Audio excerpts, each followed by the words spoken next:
Queridos, vamos orar pela palavra? Eu creio que Deus vai falar ao nosso coração nessa noite de uma maneira muito especial, amém?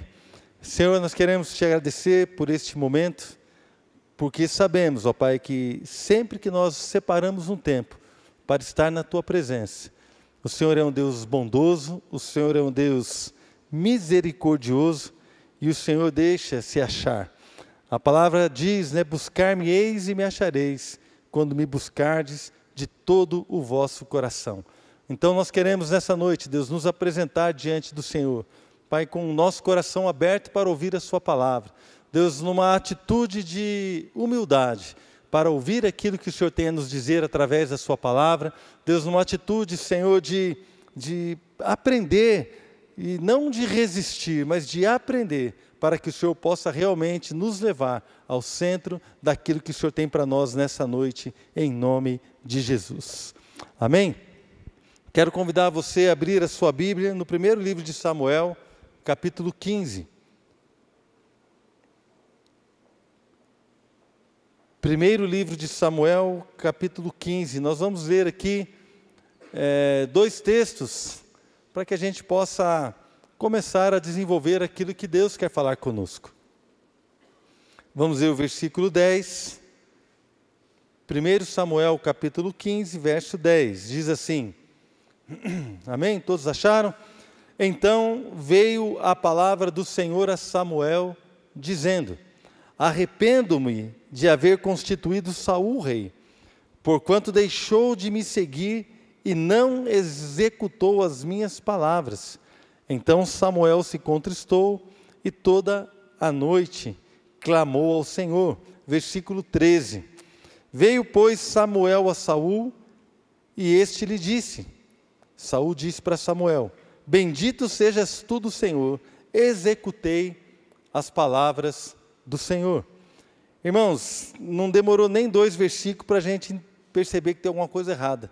No versículo 11, Deus fala com o profeta, fala assim: olha, eu me arrependi de ter colocado Saul como rei. Por quê? Ele não executou as minhas palavras. Saul não executou as minhas palavras, está no versículo 11. Versículo 13, Saul disse para Samuel: bendito sejas tu do Senhor, executei as palavras do Senhor. Irmãos, quando nós olhamos esses dois textos, de cara a gente vê que tem alguma coisa errada. Quem concorda comigo? Tem alguma coisa errada aí. Porque se Deus está dizendo que ele não executou as palavras do próprio Deus, Saul não executou as minhas palavras. E logo depois, quando Samuel encontra a Saul, Saul vira para Samuel, o profeta, e fala assim: ô Samuel, bendito sejas tu do Senhor, eu executei as palavras do Senhor. Uai, quem que está errado, irmãos? Quem que vocês acham que está errado? Deus ou Saul? Não é? Mas você acha que Saul, ele era cara de pau a ponto de falar assim: olha, eu vim aqui, executei, ou ele acreditava que ele havia executado as palavras do Senhor? Quem acha que Saul acreditava de fato que havia obedecido a Deus? Quem acha? Eu acho. Quem acha que Saul estava tentando dar uma enganada em Samuel? Alguém acha? Alguns irmãos acham que Saul estava tentando enganar Samuel, não é? E a gente entende aqui, irmãos, que de cara alguma coisa está errada. Mas quando nós olhamos para a palavra de Deus e nós olhamos para a história de várias pessoas, nós olhamos para as advertências que a Bíblia nos faz, a gente percebe que esse fato é mais comum do que parece. O fato de Deus falar algo e a pessoa falar outra coisa, um pouco diferente, ou o fato de pessoas acreditarem que estão fazendo o serviço de Deus, acreditarem que estão realmente obedecendo a Deus e que elas estão fazendo aquilo que é certo. Dificilmente alguém faz alguma coisa errada de propósito. Até tem gente que vai fazer uma coisa errada de propósito, mas tudo que nós fazemos, irmãos, nós acreditamos que é o melhor. A gente pode até pensar assim: bom, isso aqui eu sei que é errado, de repente eu não deveria fazer isso, mas isso aqui é melhor. Por exemplo, se eu contar isso, se eu falar a verdade, pode ser que eu vou magoar a pessoa. né? A pessoa chega com aquela roupa que você olha assim, está horrível, e ela fala para você assim, o que você achou da minha roupa? Aí você olha para ela, o que você fala? Está horrível. Quem fala que está horrível? Levanta a mão. Glória a Deus pela sua honestidade, irmãos. Eu falo assim, olha, nem sei o que eu falo, irmãos. A minha cara diz tudo, né? Eu não falo que está lindo, mas também não falo que está horrível. A gente dá aquele jeito, né? Eu acho que não te vestiu bem, né? Quando dificilmente isso acontece na minha casa, porque tudo que a minha esposa veste fica bonito, né? Mas às vezes eu olho para assim, meu amor, essa roupa não está te valorizando como deveria. É uma boa maneira, meus irmãos, vocês que estão casados aí, vai aprendendo, né? A gente tem que dar um jeito de falar a verdade sem ofender. A minha esposa olha para mim assim, Marcelo, essa camisa não está legal, não está, então a gente vai, né? Dando um jeito, falando, vai falando a verdade.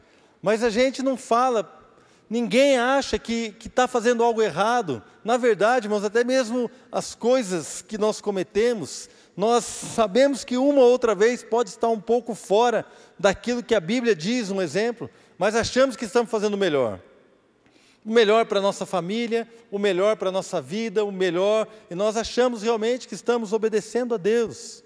E alguns acham que estão, pelo fato de estar fazendo a coisa certa, entre aspas, que está tudo certo e que Deus está feliz com aquilo ali.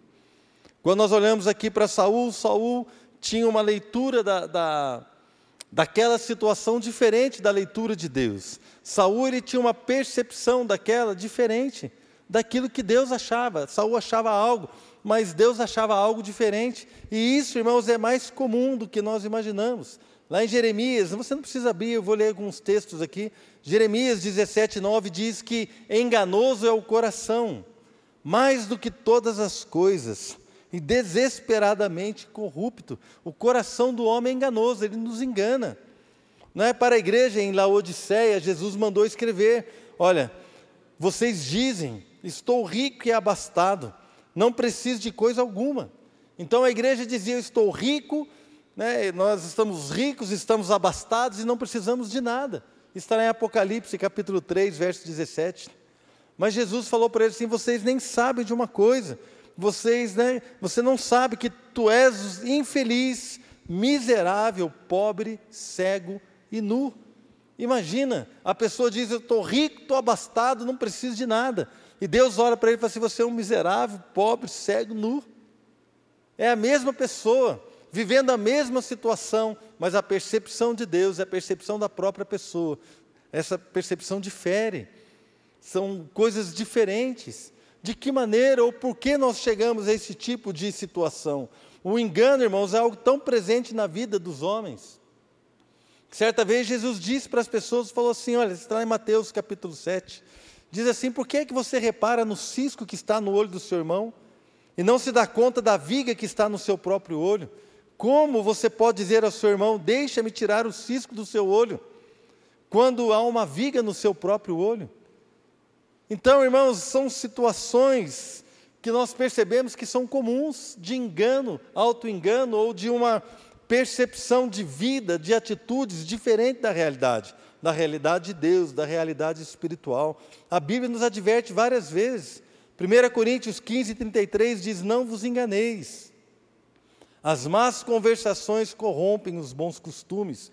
Gálatas 6:7 diz, não vos enganeis, de Deus não se zomba, pois aquilo que o homem semear, isso também ceifará, vai colher.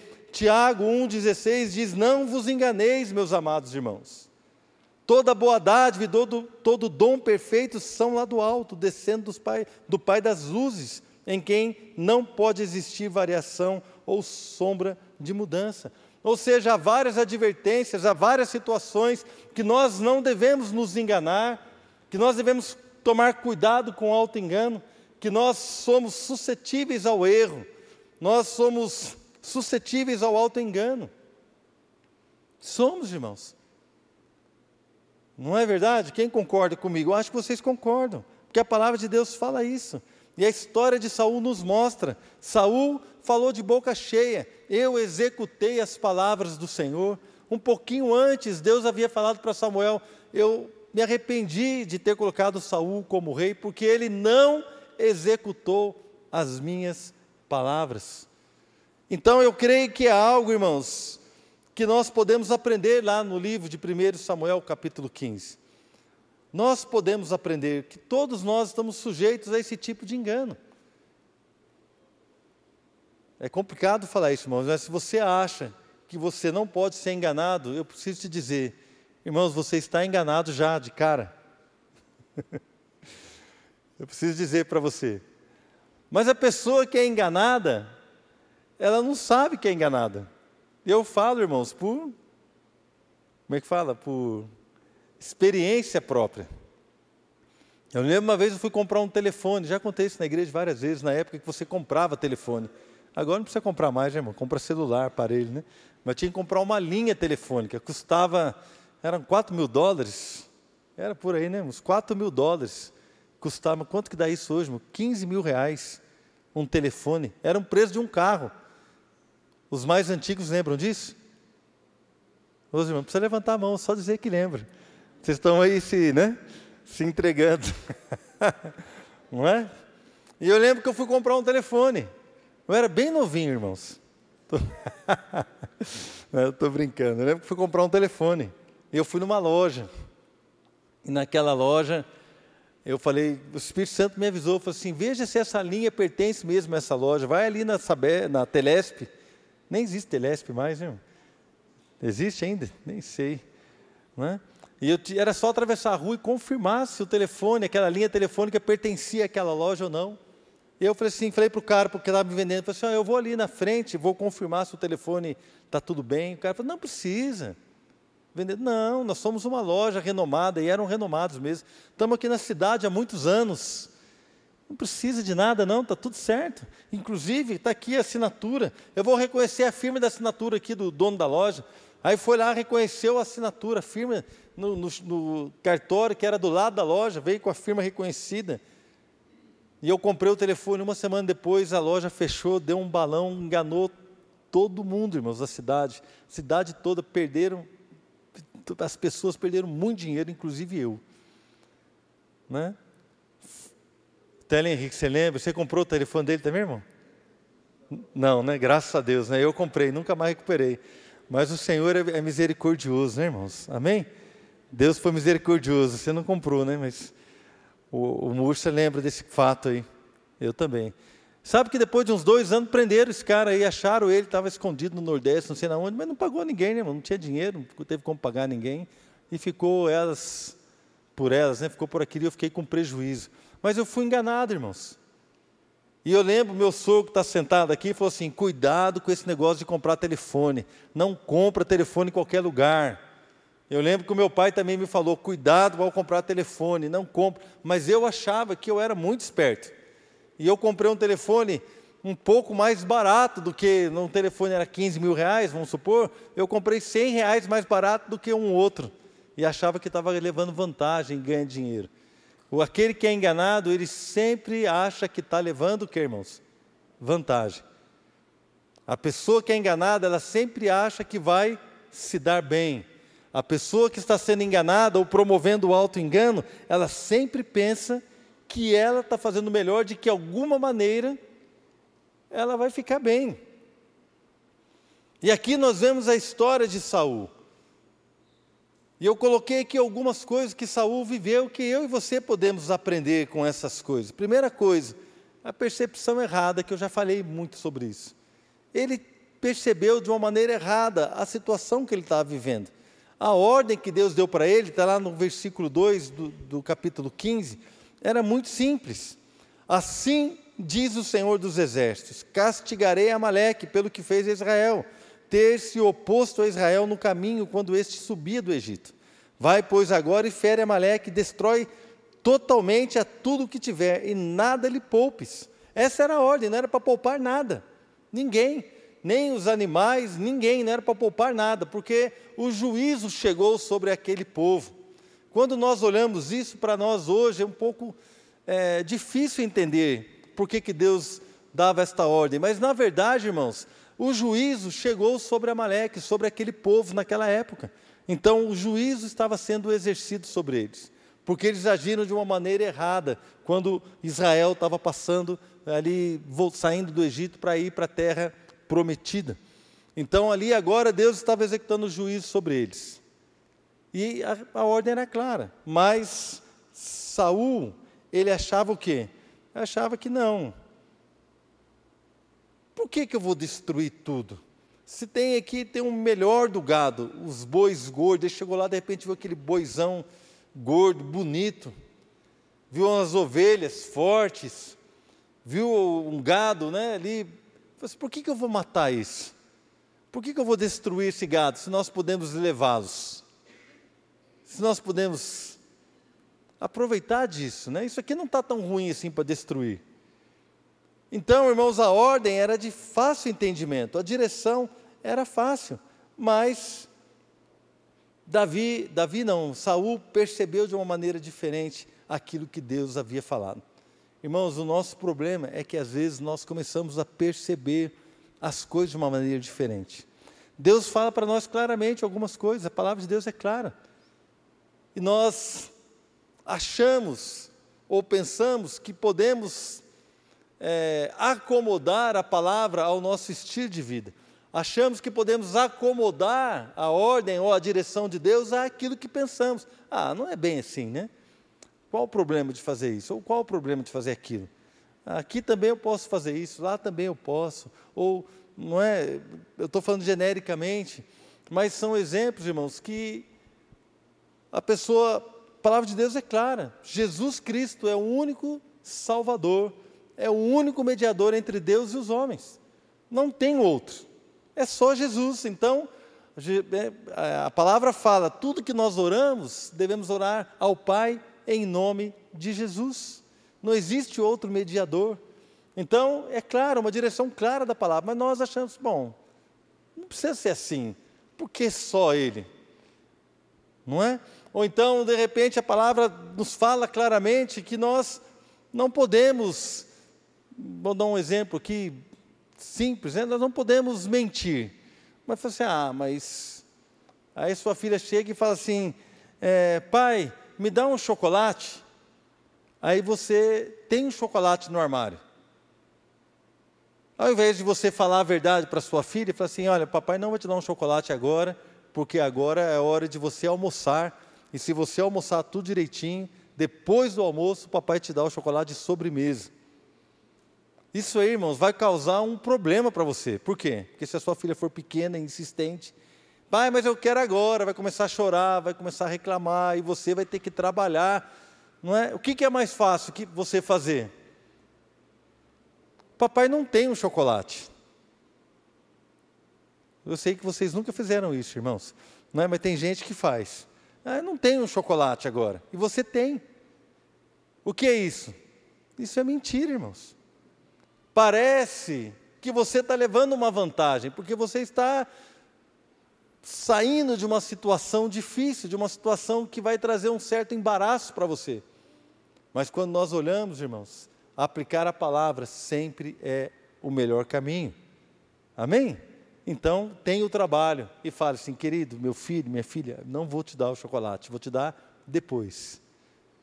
Vai te dar trabalho, mas andar na palavra é o melhor. É o melhor.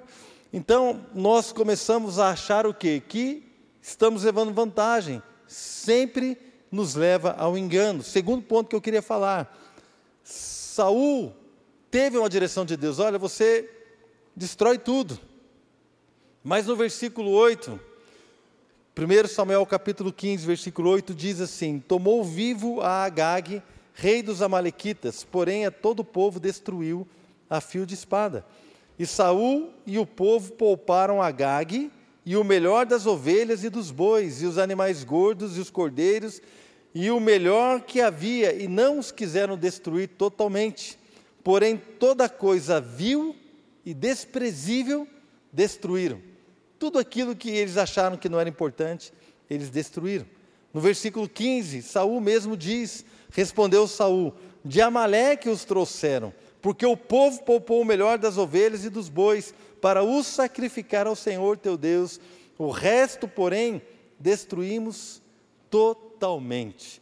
Ou seja, Saul, ele acreditou, quando ele disse, eu executei as palavras do Senhor, ele acreditou que o fato dele destruir o resto, ele havia executado a palavra de Deus. Irmãos, nós que queremos servir a Deus, não podemos obedecer a Deus e destruir aquilo que é resto. Nós não podemos oferecer a Deus aquilo que é vil e desprezível. O tempo que nos sobra, o dinheiro que nos sobra, ou as coisas que nós não achamos importantes, ou o tempo que nós achamos que esse tempo não é importante, então eu vou lá para a igreja. A gente marca, nós vamos fazer um mutirão aqui, irmão, nós vamos lavar o chão da igreja, nós vamos estar junto aqui, vai ser uma bênção. Aí a pessoa fala assim, não, mas nesse dia eu marquei de fazer unha. Um exemplo, tá, irmãs? Desculpa, né? Foi o que me veio aqui. Se aconteceu com você, como é que fala? É coincidência.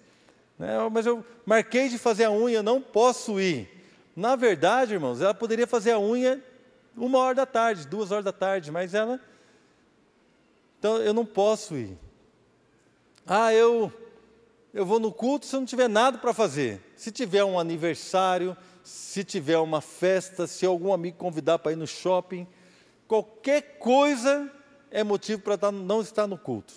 Qualquer coisa é motivo para não estar no grupo de relacionamento. Qualquer coisa é motivo para não ler a palavra. Qualquer coisa é motivo para não orar.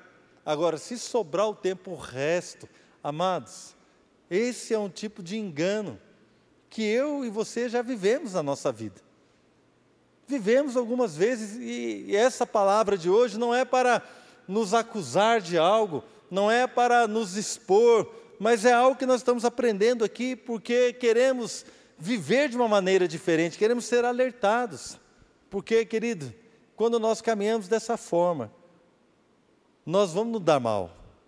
Amém? A gente vai se dar mal.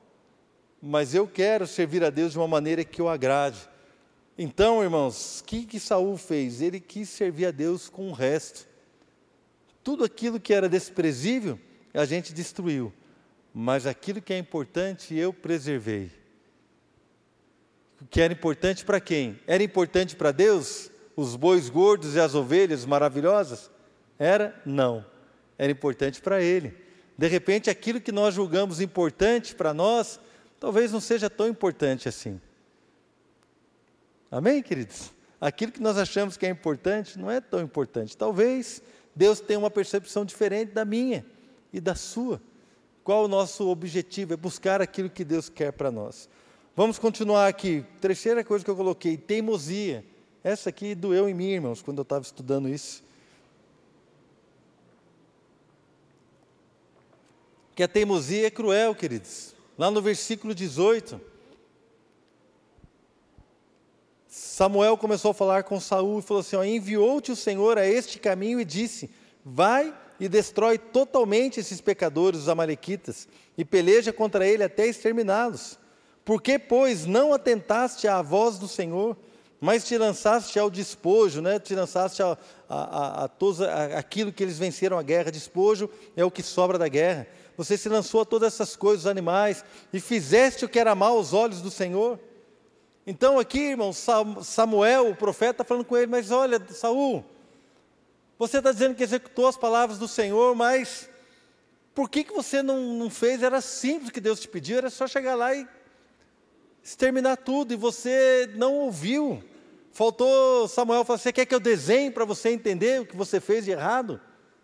Mas Saul respondeu no versículo 20, então Saul disse a Samuel, né? Pelo contrário, dei ouvidos à voz do Senhor e segui o caminho pelo qual o Senhor me enviou e trouxe a Agag, rei de Amaleque, os amalequitas, destruí totalmente. Samuel explicou, mas Saul persistiu no erro, irmãos. Por isso que eu acho que ele acreditava mesmo que ele tinha executado as palavras do Senhor. Ele persistiu no erro. Aí chega o seu discipulador e fala assim, meu irmão, por que é que você não quer participar do curso de casados para sempre? Eu acho que para você seria bom participar. Aí o casal fala assim, não, nós não queremos, porque o nosso casamento está bom, mas a semana passada vocês estavam brigando, não é verdade? Lembra que vocês ligaram para mim, o seu marido saiu de casa, fez a mala, foi embora, dormiu na casa da mãe dele, só voltou no outro dia. Semana passada vocês tiveram a maior discussão aqui, as crianças chorando, a maior confusão, riscou a faca no chão, pegaram enxada, pegaram né, picareta. Foi na semana passada, a maior confusão. Eu falei, vocês precisam fazer o curso lá com a equipe do pastor Silvio de Casados para Sempre. Não, mas nós estamos bem agora, nós nos perdoamos, estamos super bem. Irmãos, é teimoso, teimosia. A pessoa acha que está bem, acha que está tudo certo. Querido, por que você não vai num grupo de relacionamento para você ter comunhão? Não, mas eu estou bem. Ai, mas esses dias mesmo você estava reclamando que se acha sozinho na igreja, que não conhece ninguém. Existe uma estrutura para te abraçar, para te acolher, para te abençoar, para você dar fruto, e você não vai. Por que você não vai? Não vou porque eu estou bem. Mas semana passada você estava mal. Irmão, sabe o que é isso? Nós somos teimosos, irmãos. Teimosia. Ah, Jesus, tem misericórdia de nós, né? Que o Senhor nos ajude, amém, irmãos? Todo ser humano é teimoso, eu sou também. Eu sei do que eu estou falando. Então Samuel explicou para ele, mas ele falou assim, não. Ele persistiu no erro. Gente, o camarada persistia no erro e ainda... Ele estava querendo dobrar Samuel ainda. Falou assim, não, eu executei sim. E Samuel firme com ele, mas não, teimoso. Não seja teimoso. Nem vou pedir para você falar para a pessoa do seu lado para não ser teimosa, porque de repente isso pode dar briga aqui no nosso meio, amém? Então não vou pedir, não fale. Não pense assim, que bom que o pastor está falando isso, que o meu marido está aqui. Não pense dessa forma. Ainda bem que o pastor está falando desse jeito, porque a minha esposa precisava ouvir isso. Não, querido, não estou falando para a sua esposa, não estou falando para o seu marido, estou falando para você, amém? Estou falando para mim. Essa palavra não serve para o outro. Essa palavra serve para nós, porque todos nós estamos no mesmo barco, irmãos. Todos nós estamos sujeitos ao auto-engano. Todos nós estamos sujeitos a esse tipo de coisa. E temos que tomar cuidado, querido, estamos aprendendo, amém?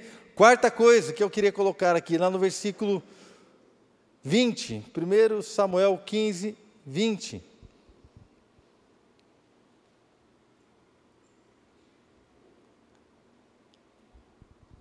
Novamente aqui ele fala, pelo contrário, eu dei ouvidos ao Senhor e segui o caminho pelo qual o Senhor me enviou e trouxe Agag, rei de Amaleque, os amalequitas, insistindo, não é? Aí no versículo 21 ele fala assim, mas o povo tomou do despojo ovelhas e bois, o melhor do designado à destruição para oferecer ao Senhor teu Deus em Gilgal.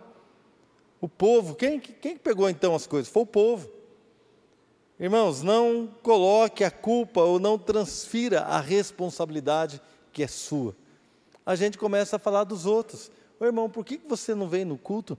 Ah, não, porque a minha esposa não quis vir. Ah, sua esposa não quis vir, mas você, por que você não veio? Ah, sabe como é que é? Minha esposa não quis vir.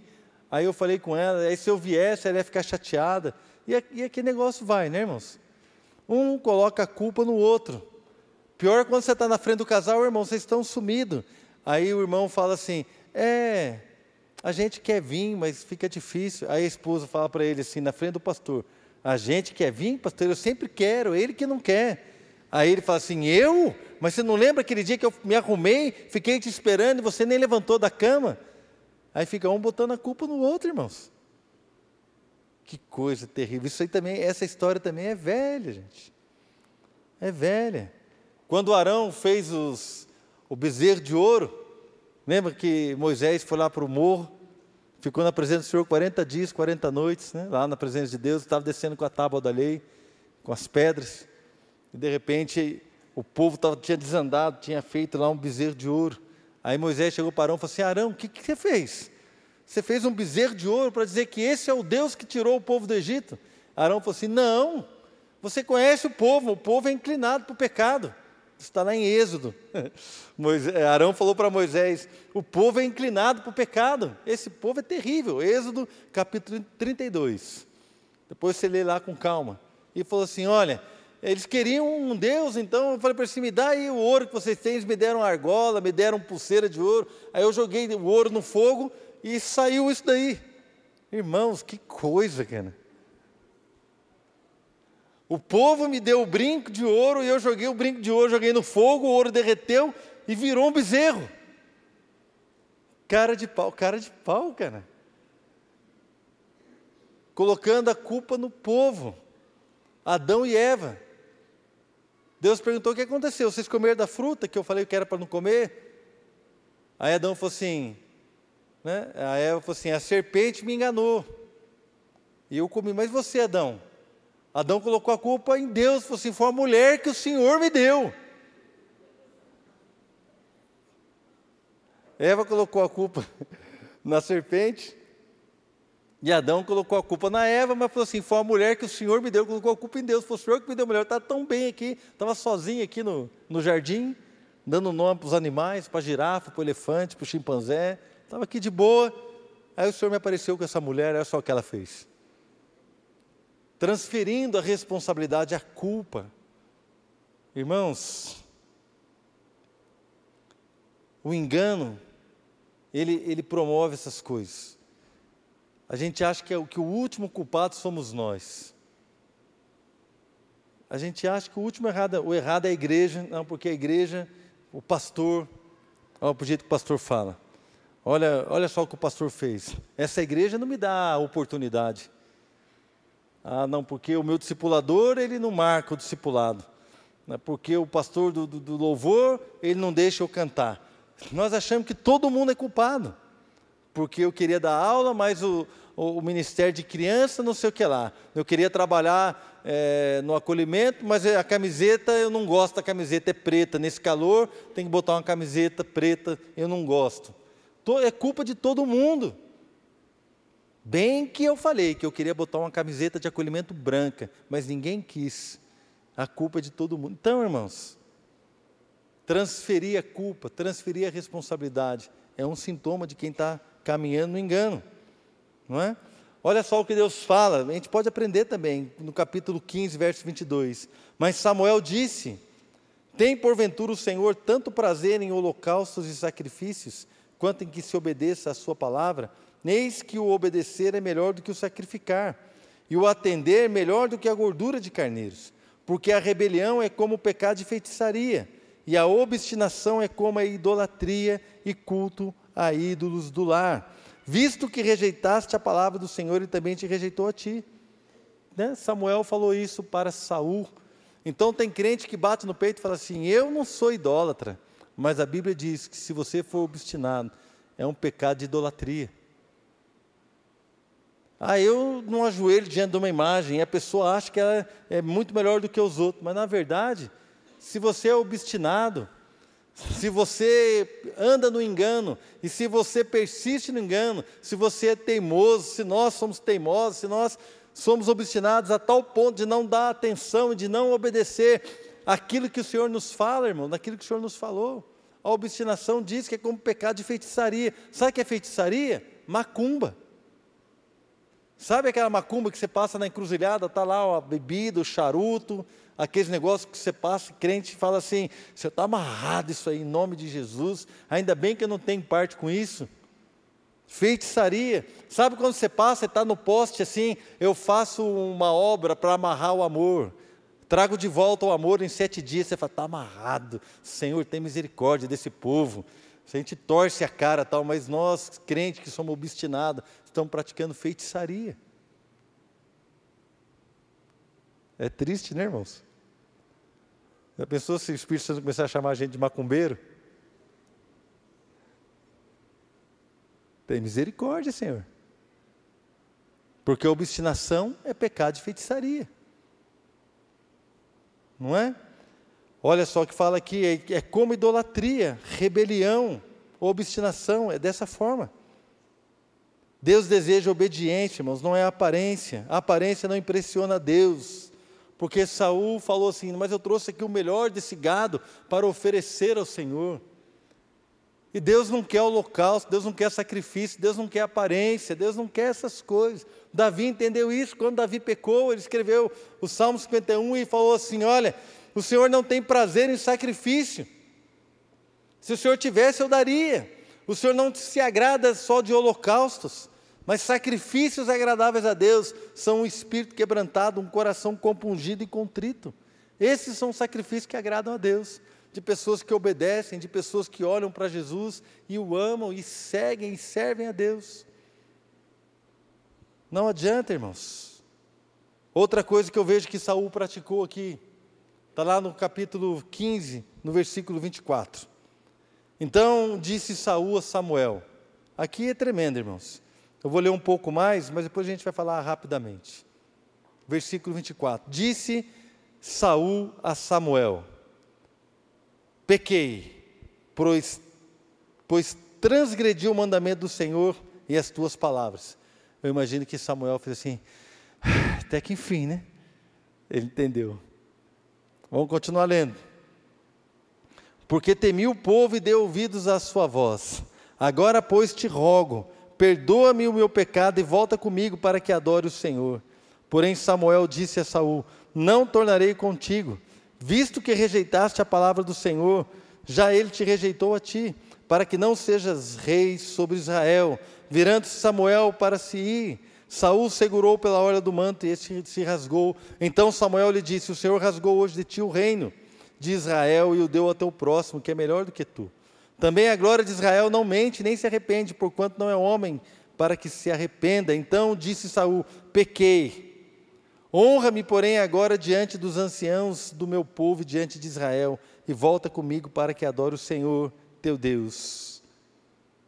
Qual era a intenção de Saul? Eu pequei, mas volta comigo e me honra diante dos anciãos.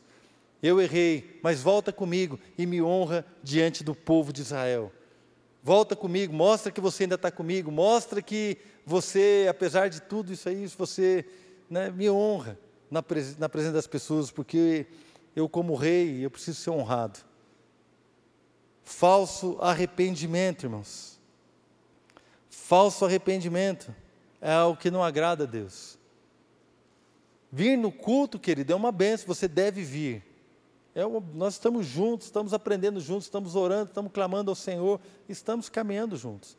Mas só isso não basta, não adianta você vir no culto e ficar com o coração lá no jogo do Corinthians, que eu sei que o Corinthians está jogando nesse horário. Pessoa, agora o cara ficou preocupado, quero ver quanto é que está agora, esquece, irmãos. Se eu te lembrei disso, esquece. Não adianta. Não adianta você vir no culto para agradar a sua esposa. Não adianta você vir no culto para agradar o seu pai. Não adianta você estar nas coisas da igreja para agradar a sua mãe, para agradar o seu marido. Não adianta. Ou para agradar o pastor. Deus é muito maior do que nós, amém, irmãos? Deus é muito maior do que nós. Nós estamos aqui clamando algo, estamos aqui para que o Senhor receba a nossa gratidão, estamos aqui adorando a Deus, servindo a Deus com o coração, irmãos, tentando acertar, lutando, estamos juntos. E muitas vezes nós caímos no erro de simplesmente querer agradar. Então, mas já que eu não estou afim de ir no culto, eu não vou não, porque o pastor disse que não precisa ir. Não, irmão, venha sentar afim mesmo, mas venha com o coração contrito, chega aqui e fala, fala para Deus assim, Deus, esse é o último lugar que eu gostaria de estar, mas eu estou aqui em obediência à sua palavra. Deus, eu quero estar aqui, eu quero receber do Senhor. Amém, irmãos? É melhor do que você ficar na sua casa. Quantos vieram totalmente destruídos, totalmente desanimados, totalmente tristes, totalmente... O último lugar que o cara queria estar era no culto, mas como ele é o dono do carro, ele dirige o carro, tem que trazer toda a família, porque a esposa vai dar aula para as crianças, o menino vai tocar no louvor, então ele tem que vir, então ele vem. Ninguém sabe, mas ali dentro ele está destruído. E vai embora, quando ele vai embora, Deus falou com ele, Deus restaurou, Deus fortaleceu. Não é verdade, irmãos? Quantas vezes a gente vem e o Senhor ministra ao nosso coração e nós saímos daqui apaixonados pelo Senhor. É assim que funciona, quando nós obedecemos a Deus, quando nós estamos na presença do Senhor, Deus derrama algo maravilhoso sobre nós, irmãos. É assim que funciona. Mas ter apenas a aparência não agrada a Deus. Pode agradar as pessoas, mas não agrada o Senhor. Então, quando nós olhamos para esses sintomas do engano, do auto-engano, vemos alguns sintomas. O primeiro sintoma é uma percepção errada. Qual é a cura para isso daí? Irmãos, a cura para a percepção errada é a gente humildemente se apresentar diante do Senhor e fazer a oração que Davi fez lá no Salmo 139. Senhor, vê se há em mim algum caminho mau. Olha para mim, vê se tem algum caminho errado. Sonda-me o coração. Deus, e me guia pelo caminho do Senhor, me ajuda. A primeira coisa para curar isso é um coração totalmente aberto ao Senhor. Não podemos ter esse tipo de coisa. Segunda coisa que nós percebemos aqui, eles destruíram apenas o que era vil e desprezível. Eles guardaram aquilo que eles achavam que era o melhor. Irmãos, não guarde na sua vida aquilo que você acha que é o melhor. Deixa Deus falar com você. Se Deus está falando que aquilo não é bom, irmãos, joga fora. Amém? Se Deus está te falando isso aqui não é bom para você, joga fora. Eu lembro quando eu fui pregar no Chile, eu dei uma palavra para o pastor, não conhecia o pastor, fui pregar na igreja dele. Estava pregando lá, eu lembro que eu dei uma palavra, e foi uma palavra assim dizendo que ele estava para tomar uma decisão errada. Algo que eu comecei a ministrar para ele, falei assim, olha, você precisa tomar cuidado que você está indo por um caminho perigoso. E eu não sabia, não conhecia, mas depois o irmão que estava me interpretando, que era um chileno e conhecia ele, falou para mim que aquele pastor era solteiro e estava se envolvendo com uma moça que não tinha nada a ver com a palavra de Deus, que não tinha nada a ver com o chamado dele, que não tinha nada a ver com aquilo que Deus tinha para ele. E eu não sabia, não conhecia. Mas o irmão falou assim, olha, é a palavra que você deu para ele, foi para que ele tome a decisão correta.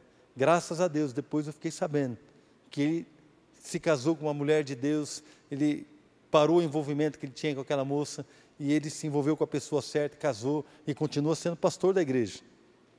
Amém, irmãos? Mas Deus falou com ele, e era o pastor da igreja, e estava indo por um caminho, e Deus tocou no coração dele. Se a gente fica firme, né, na teimosia, irmãos, não pode. Não adianta ser teimoso, temos que estar aqui com o coração aberto, deixar Deus falar com a gente. Deixa Deus falar com você, irmão. Outra coisa que Saul fez, colocou a culpa nos outros. Não, vamos assumir a nossa parte. As pessoas podem ter culpa, pode ter, mas nós também temos. Amém, irmãos? Eles podem ter culpa, podem até querer influenciar, sim, mas nós também temos a nossa parcela de responsabilidade. E não podemos transferir toda a responsabilidade para os outros, para as pessoas. Nós temos que estar atentos para viver aquilo que Deus tem para nós. A obediência é melhor do que o sacrifício. O engano, às vezes, acha que você está sacrificando algo, que você está aqui, isso basta. Não, não basta. Deus quer o nosso coração por inteiro. Deus não quer só um pedacinho do seu coração. Deus quer tudo da sua vida. Amém, irmãos? Como dizem, os irmãos dizem, né? Deus só quer algo de você. Deus só quer uma coisa de você. Tudo. Amém? Deus só quer uma coisa de você. Tudo. É todo o seu coração. Precisamos amar o Senhor, amar a Deus com toda a nossa força, com todo o nosso entendimento, com toda a nossa alma. É tudo. Lançar tudo que temos aos pés do Senhor. Amém? E cuidado com o arrependimento falso, né, irmãos? Arrependimento falso é terrível. Eu lembro, muitos anos atrás, não aqui na nossa igreja, eu lembro de um irmão que participava do louvor, e ele fez algo lá que era digno de uma repreensão, era digno de uma correção, né? E o líder da igreja falou para ele assim, olha querido, você precisa ser corrigido, você precisa ficar 2 meses pelo menos sem tocar. Então, pelo menos nos próximos 2 meses, você não sobe no púlpito para tocar, para você pensar naquilo que você fez, para você restaurar a sua comunhão com Deus, para você, pedir perdão para os músicos. Tá bom, irmão? O irmão falou, tá jóia. 2 meses? 2 meses. O que ele fez? Ele ficou 2 meses sem ir na igreja. Ele sumiu da igreja, 2 meses de férias. Puxa, que bom, 2 meses. Arrependimento, irmãos. Não vi ele no culto nenhum dia, eu não vi ele em nenhum momento, não vi ele pedindo perdão para as pessoas, mas ele ficou 2 meses sem subir. Quando acabaram-se os 2 meses, ele voltou para a escala, aí ele apareceu no culto para tocar. E como eu não era o pastor, né, irmãos? Ele foi lá e tocou, e está tudo bem, então. Isso adianta, irmãos? Quem acha que adianta? Não. Cumpriu o propósito? Não. Nós não estamos aqui para passar regra. Olha, então agora você não vai tocar, agora você não vai tomar ceia, agora você não vai beber água. Não estamos aqui, irmão, para dar castigo. Não é esse o objetivo da igreja. Às vezes a correção se faz necessária, mas para que gere um arrependimento, para que gere um clamor no nosso coração, para que gere transformação, para que gere algo, irmãos, que nos leve a um arrependimento. Não como Saul, olha, tá bom, eu errei, pequei, você tem razão, está tudo certo, entendi, então vai lá e me honra, ou então me deixa tocar de novo. Não é? Um exemplo, fala assim, irmão, você pisou na bola, você não vai poder tocar não. Tá, tudo bem, me perdoa, quando é que eu posso tocar? Querido, olha, você falhou, então você não vai ministrar, não vai pregar no grupo de relacionamento por um tempo. Não, tá bom, eu entendo, mas quando é que eu vou poder pregar de novo? O coração dele está naquilo que ele faz, não está no arrependimento genuíno. Davi, quando se arrependeu, quando ele fez algo errado, Deus, houve uma praga sobre Israel, algumas pessoas começaram a morrer. Quando Davi viu o que Deus estava fazendo, ele se prostrou e clamou, falou, Senhor, fui eu que errei, não foi o povo. Então, Deus, que caia o julgamento, o juízo do Senhor sobre a minha vida, e não sobre o povo. Davi colocou a vida dele na presença do Senhor para sofrer o castigo. Sabe o que Deus fez? Deus perdoou e o castigo cessou, porque houve um arrependimento genuíno. Então, irmãos, quando nós nos arrependemos genuinamente, o Senhor, Ele muda a nossa história. Irmãos, aquela visão que a gente tem de um Deus que está sentado no trono, esperando você errar para te apontar o dedo, você errou, você fez isso, agora você vai ver. Não, esse Deus não é assim, querido. Deus está assim, olha, você errou, mas eu estou aqui para te levantar. Amém? A Bíblia diz que vai cair o justo, mas não vai ficar prostrado, porque o Senhor o levanta, o sustenta. Quando nós nos arrependemos, o Senhor está pronto, irmãos, para nos perdoar. Se você for ler a história do povo de Israel, se nós formos ver a história dos juízes, outro dia eu estava lendo a história de Acabe. Acabe foi um rei, irmãos, terrível. Acabe fez um monte de bobagem, aí um rei idólatra, um monte de coisa. Aí chegou um profeta e falou para ele assim, olha, Deus vai julgar você e vai acontecer isso. Acabe se contristou, se arrependeu, tirou a sua veste real, se vestiu de pano de saco, ficou triste, jejuou, clamou a Deus e ficou abatido realmente. E Deus falou para o profeta, você não vê que Acabe se humilha diante de mim? Você não está vendo que Acabe está triste? Ele está mudando, e eu não vou executar o juízo nos dias dele. Deus teve misericórdia de Acabe. Quem estava no acampamento de carnaval viu o pastor Paulo falando sobre Manassés, que foi um dos piores reis de Israel, que queimou seus próprios filhos para um Deus chamado Moloque, sacrificou seus filhos no fogo. Imagina, hoje nós apresentamos uma criança aqui, imagina você pegar um bebê desse e sacrificar no fogo para um Deus chamado Moloque. Era isso que Manassés fez com os seus filhos, mais de um. Foi idólatra, ele fez um monte de coisa errada, e ele começou a sofrer o juízo, mas diz a palavra que ele clamou ao Senhor, ele se arrependeu, ele clamou ao Senhor, parou com a idolatria, ele se arrependeu, clamou, e Deus restituiu o reino para ele, irmãos. Deus livrou Manassés do cativeiro, e Manassés foi restituído à posição de rei. Gente, que coisa interessante, que Deus é esse? Quando há arrependimento genuíno, há uma cura poderosa, amém? Quando há uma busca genuína, há algo de Deus maravilhoso. Mas quando há teimosia, quando há falsidade, irmãos, quando há idolatria e feitiçaria, que é a rebelião e a obstinação, o que acontece? Deus rejeitou Saul. Mas eu acredito que nós estamos aqui nessa noite, porque o Senhor quer trazer o nosso coração ao centro da vontade dEle. Amém, irmãos? Deus nos ama, nos amou a ponto de enviar o seu Filho Jesus para morrer no nosso lugar. Deus nos ama tanto que enviou o seu único Filho para morrer por nós. E Jesus, irmãos, subiu a cruz por minha causa, por sua causa. a Bíblia diz que Deus nos amou, sendo nós ainda pecadores.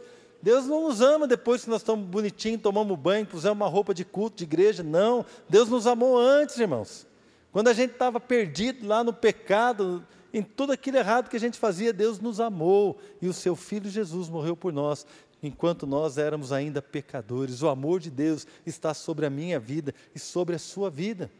Deus é o maior interessado na restauração da nossa vida. Deus é o maior interessado na restauração da comunhão conosco. Deus é o maior interessado na restauração da nossa saúde espiritual. Deus é o maior interessado na restauração da sua família, na restauração da sua vida. Irmãos, Deus é o maior interessado no nosso sucesso. Tanto que Ele deu a vida por isso, para que a gente pudesse viver a vida dEle. Ele morreu a nossa morte, para que a gente pudesse ter vida e a vida de Cristo em nós. Amém? Queria que você fechasse os teus olhos. Eu não quero ser indelicado, não, irmãos. Por favor, me entenda nessa noite. Amém? Eu não quero ser indelicado, mas eu preciso dizer algo. É algo que eu quero dizer com amor. E é algo para nós. Para mim também, me inclui. Não seja teimoso. Não seja teimoso. Se Deus está falando com você, algo que você precisa jogar fora, algo que você precisa destruir. Se Deus está ministrando ao teu coração alguma coisa, se Deus falou com você de alguma forma aqui, querido, se você se identificou aí nessas características de Saul, se alguma forma Deus falou com você em qualquer ponto, por mais simples que seja, coloque diante do Senhor, fala: Senhor, me ajuda. Deus, me ajuda, eu não quero ser teimoso. Deus, eu não quero ser o dono da razão. Senhor, eu não quero transferir a culpa para a igreja, eu não quero transferir a culpa para as pessoas, eu não quero transferir a culpa para a minha família, eu não quero transferir a culpa para ninguém, Senhor. Eu preciso me arrepender.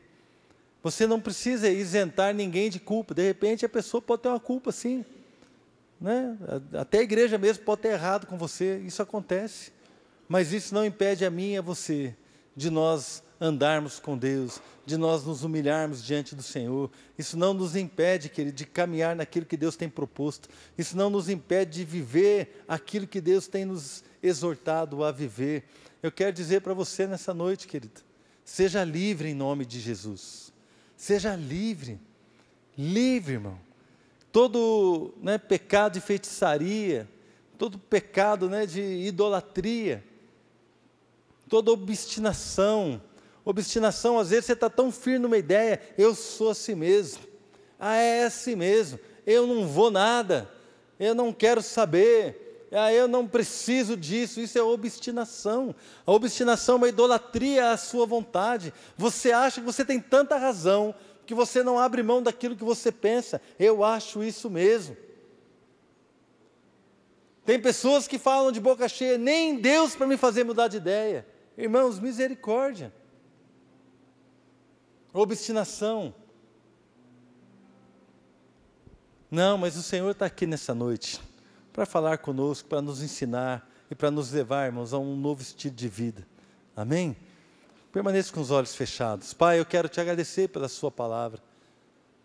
Deus, temos aprendido, Deus, com Saul, com essa história triste dele, aquele falso arrependimento, é a coisa mais triste depois de tudo. Tudo que Samuel falou com ele, ó Deus, de todas as situações que ele viveu, de tudo aquilo que foi falado, de tudo aquilo, Deus, que ele foi caminhando ali naquela conversa, naquela história, e no final, o que ele queria mesmo, Deus, era ser honrado diante das pessoas, ser reconhecido diante das pessoas. Deus, tem misericórdia. Pai, que nenhum de nós pratique esse engano, que nenhum de nós pratique, ó Deus, essa situação, que nenhum de nós viva isso.